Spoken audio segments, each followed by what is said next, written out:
More than 9 million soldiers were killed and more than 21 million wounded. Millions more were imprisoned or went missing. As many as 13 million civilians died of starvation, disease, or at the hands of invading forces.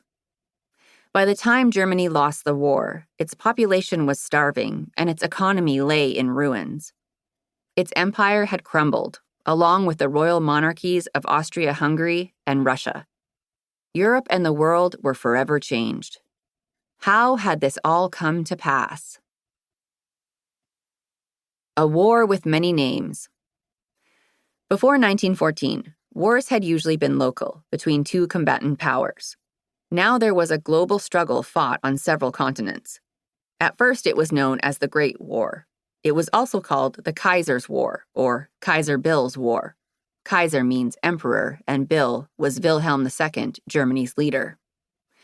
Some called it the War to End All Wars, which sadly it wasn't. It became known as World War I, once World War II began in Europe in 1939. Chapter 1. Rival Empires. In 1914, the world looked very different than it does today. Africa and South Asia were largely ruled by the British and French empires. Raw materials from France's and Britain's overseas colonies made the empires very rich and powerful. Germany was still a young nation. Once a collection of small kingdoms, it had unified only in 1871, but Germany modernized rapidly. Germany's leader, Kaiser Wilhelm II, believed the only way for his country to remain secure was to become the world's most powerful empire. So Germany began to build factories, ports, and railways.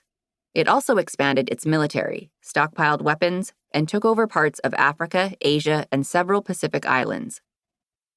France and Germany were neighbors and bitter rivals. They had fought many wars over the years and did not trust each other. France and Great Britain watched Germany's rise with alarm. So did Russia, Germany's neighbor to the east. What if Germany tried to expand its empire within Europe? Wilhelm II, 1859 to 1941.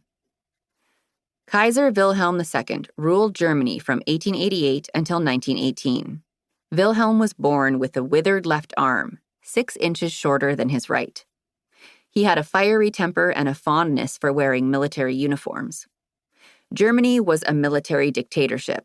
Wilhelm and his generals believed in the strength of the armed forces above all else. He did not answer to his people.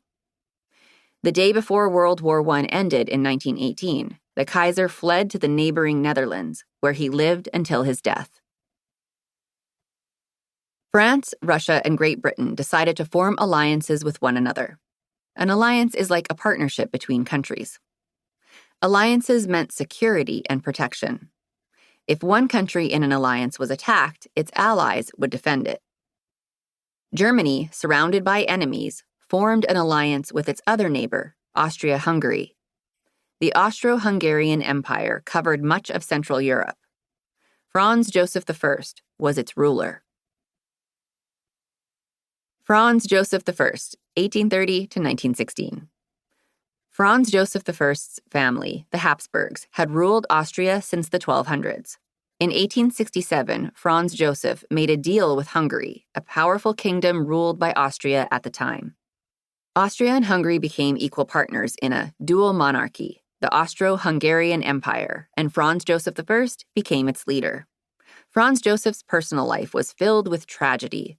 His wife was assassinated, his son took his own life, and his brother, the Emperor of Mexico, was executed by firing squad.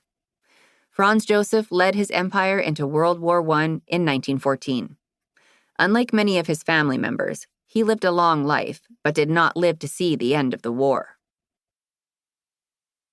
Some 50 million people lived in the Austro-Hungarian Empire. They came from many cultures and spoke more than a dozen languages. They didn't feel like part of one empire.